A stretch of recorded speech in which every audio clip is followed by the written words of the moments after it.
बिस्मिल्लाहिर्रहमानिर्रहीम। Introduction to analytic geometry, इसमें हम एक्सरसाइज कर रहे थे 4.3 और इसके हमने फर्स्ट 10 क्वेश्चंस कर लिए थे, फर्स्ट 9 क्वेश्चंस। अब ये 10th क्वेश्चन की तरफ आ जाते हैं। उसमें ये कहा गया है कि find the equation of line through the point -6, 5 और having slope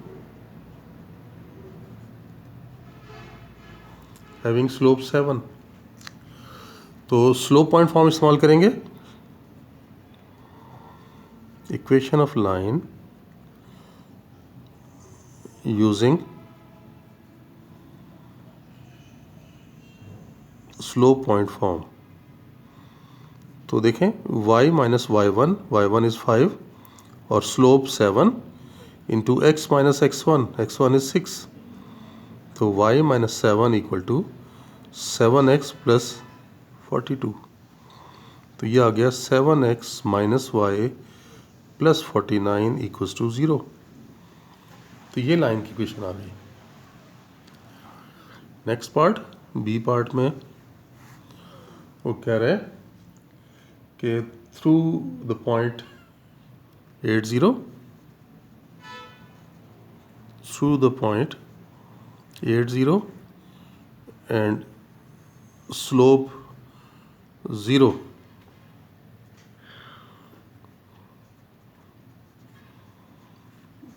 equation of line using slope point form.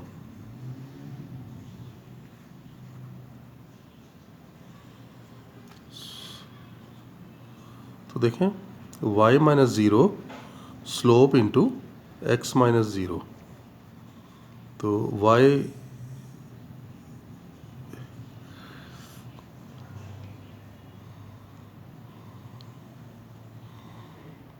Equal to 0।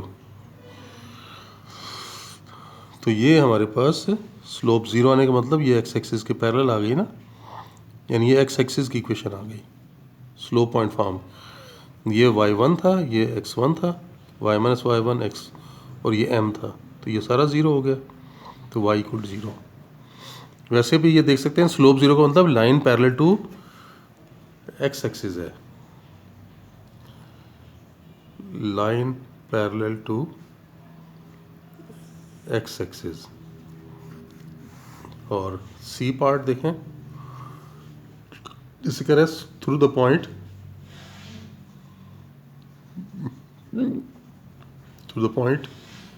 -8 and 5 slope undefined. Undefined slope मतलब वर्टिकल लाइन का स्लोप अनडिफाइंड होता है ना।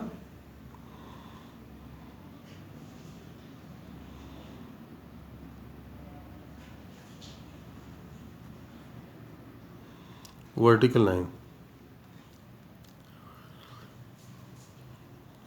so equation of line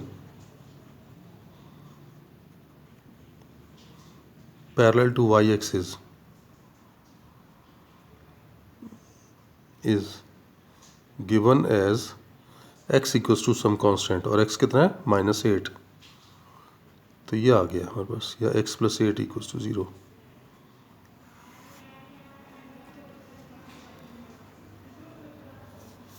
next देखें, D point आपको दिया हुआ है। डी में आपको एक दिया हुआ है -5 और -3, और दूसरा पॉइंट दिया हुआ है 9 और -1। तो इक्वेशन ऑफ लाइन, ये 2 पॉइंट दिए हुए ना, इक्वेशन ऑफ लाइन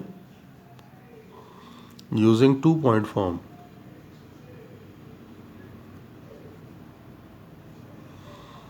ये y minus y1 equal to slope -1 -3 और 9 minus -5 into x minus x1।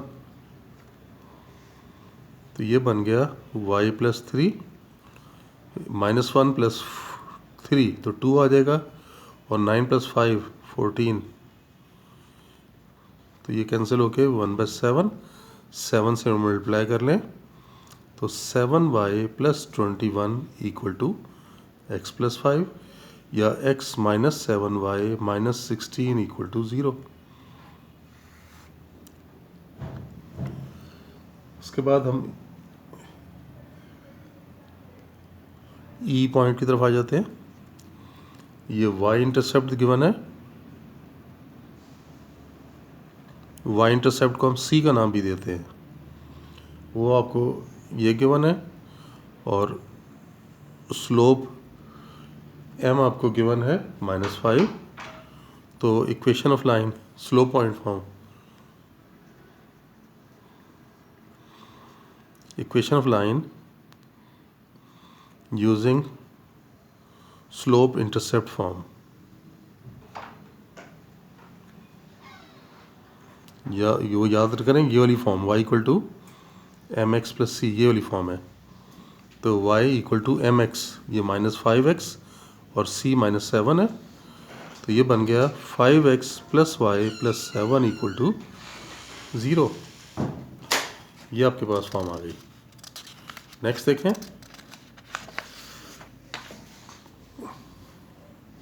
उसके बाद ये two intercept f,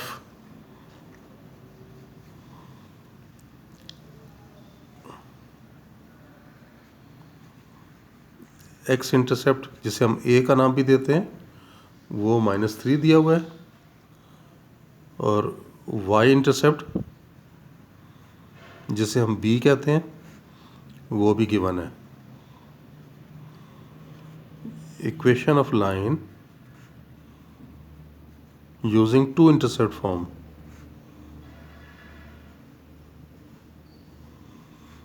to intercept form याद करें ये वाली फॉर्म है, x over a plus y over b equals to 1।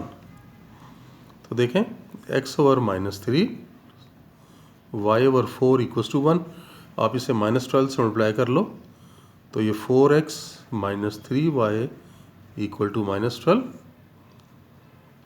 या ये आ गया 4x minus 3y plus 12 equals to 0।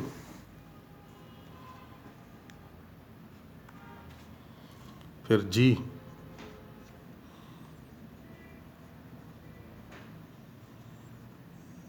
x intercept आपको दिया हुआ है -9, और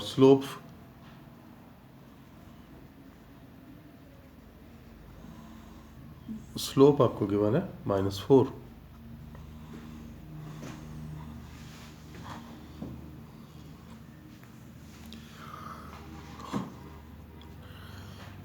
देखें, अगर हम ये सपोज कर लेते हैं, आप कौन सी फॉर्म ले लो, let equation of line be y minus y1 equal to m into x minus x1। Slope की जगह आप क्या लिख सकते हैं, -4, तो y minus y1 equal to -4 into x minus x1, और x इंटरसेप्ट -9 है, as x intercept is -9, so y की जगह 0 और ये -4, x की जगह -9।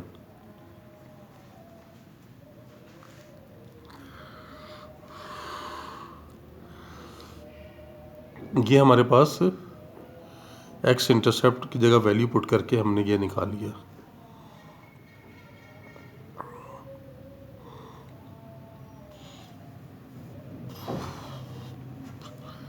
चलें इसको एक और तरीके से आपको बताता हूँ। देखें, आपको मैं बता रहा था, एक और तरीके से बता रहा हूँ। अगर हम इक्वेशन ऑफ ये लेने के बजाय अगर हम ये ले लेते हैं, let the equation of line be y equal to m x plus c, तो y इक्वल टू एम की जगह तो -4 आ गया, as x intercept is -9, so y की जगह 0, -4 इंटू -9 प्लस c, तो c आ गया -36। तो इक्वेशन 1 में पुट कर दें तो y इक्वल टू -4x -36 या 4x plus y plus 36 equal to 0, ये आपके पास आ जाएगी। तो यहाँ से ज़रा करना इसे थोड़ा मुश्किल होगा, तो हम इस तरफ से नहीं आते, हम यहाँ से आ जाते हैं जिसमें सिर्फ एक ही अननोन है। एक अननोन क्या रह गया? सिर्फ c रह गया, क्योंकि m तो दिया हुआ था, x इंटरसेप्ट दिया हुआ है। x इंटरसेप्ट निकालने के लिए y को 0 पुट करना होता है, तो y की जगह 0 पुट किया और x जो है वो -9 के इक्वल था, तो ये -9 हमने यहाँ पुट कर दिया। तो इस तरह से ही हमने इक्वेशन मालूम कर ली जिसमें आपको x इंटरसेप्ट दिया हुआ था। चलें, बस आज के लिए इतना ही। इंशाल्लाह नेक्स्ट लेक्चर में फिर मिलते हैं। अल्लाह हाफिज़।